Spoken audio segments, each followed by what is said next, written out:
Hello everyone, আসসালামু আলাইকুম। Welcome back to my channel Labonya's kitchen. আশা করি সবাই ভালো আছেন। তো আজকে আপনাদের সাথে যে রেসিপিটি শেয়ার করব সেই রেসিপিটি হচ্ছে প্যানকেক।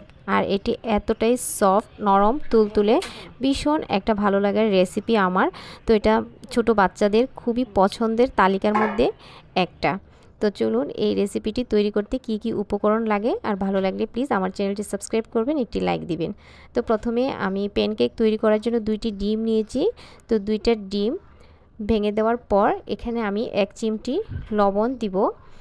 1/8 টিস্পুনের মধ্যে 1/4 চা চামচ অর্থাৎ 1 চিমটি।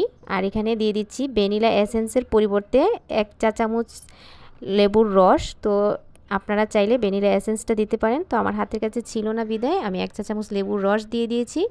আর এখানে দিয়ে দিচ্ছি হাফ কাপের মতো চিনি। তো এটা একান্তই টেস্ট অনুযায়ী মিশাবেন, যতটুকু চিনি খেতে পছন্দ করেন ঠিক ততটুকুই মিশাবেন। তো আমি এখানে হাফ কাপ মিশালাম। আর আমি এখানে মেজারমেন্ট কাপ দিয়ে 2 কাপ তরল দুধ দিয়ে দিচ্ছি। এটা জাল করে একদম ঠান্ডা করে তারপর এখানে অ্যাড করছি। তারপর একটু ভালো করে মিশিয়ে নিচ্ছি। এখন এর মধ্যে দিয়ে দেব 2 কাপ ময়দা। আপনারা চাইলে এটা আটা দিয়েও করতে পারেন, তবে ময়দা দিয়ে করলে সবচেয়ে বেস্ট। তো এখন 2 কাপ ময়দা দেওয়ার পর আমি এখানে 1 টেবিল চামচের মতো বেকিং পাউডার দিয়ে দিচ্ছি। তো দিয়ে দেওয়ার পর এখন ভালো করে এটাকে মিক্স করে নেব। এর মধ্যে আমি ভালো করে মিক্স করে নিয়েছি।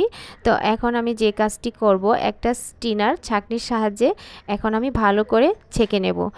এই কাজটি অবশ্যই করবেন, তাহলে এর মধ্যে যে বাবলসগুলো আছে সেগুলো আর থাকবে না, একদম স্মুথ একটা ব্যাটার পাবেন। তো প্যানকেকটাও যখন তৈরি করবেন একটা স্মুথ একটা প্যানকেক তৈরি করতে পারবেন। ব্যাটারের কনসিস্টেন্সিটা দেখুন ঠিক এইরকম হবে। তো এখন চলে যাচ্ছি প্যানকেক তৈরি করার জন্য চুলায়। তো একটা প্যান বসিয়ে যখন প্যানটা গরম হয়েছে তারপর চুলার হিটটা একেবারেই লো হিটে রেখে তারপর আমি এইরকম একটা মেজারমেন্ট কাপ দিয়ে কিছু পরিমাণ ব্যাটার নিয়ে ঠিক এতটুকু আমি দিয়ে দিলাম। আর এটাকে কোনো কিছু করতে হবে না, নিজে নিজেই এটা ছড়িয়ে যাবে।